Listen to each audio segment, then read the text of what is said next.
Knite, it's a comic book about the air pollution in China.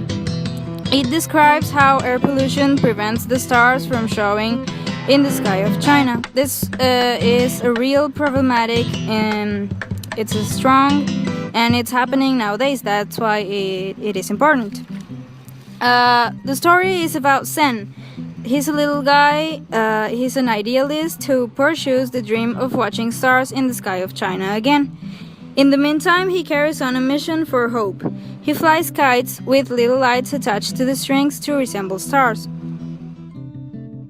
The plot is very thought-provoking. It's interesting because it's not predictable, and it has a couple plot twists in the story, which makes it interesting.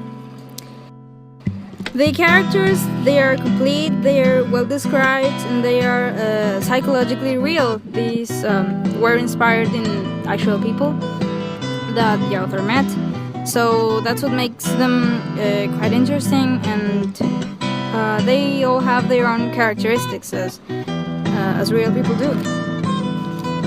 About the author's artistic name is Yumei. Her real name is Wen Qingyan.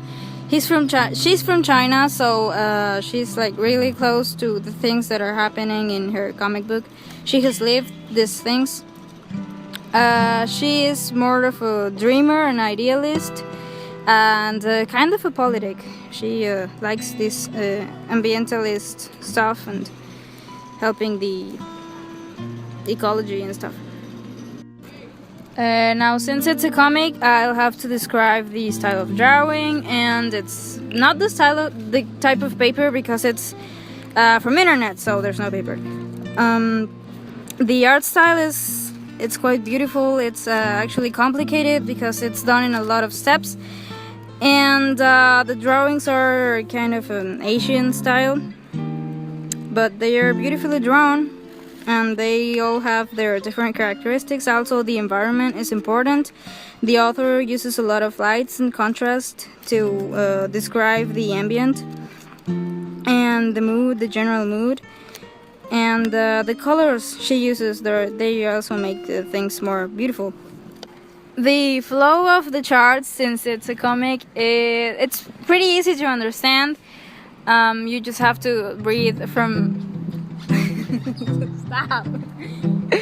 You just have to read from left to right. It's pretty clear what they're saying. The typography she uses and the expressions in the characters are quite easy to read. So you just don't get lost. You understand it. I strongly recommend this comic because it's really interesting and thought-provoking, as I've said. But it also shows some real problematic in quite a beautiful way, because of the drawings and well, the story. It's neat. It's beautiful, and you'll have a good time. It's for all public, small kids, even adults. They can read it also, and yeah, I recommend it a lot. Thanks for listening.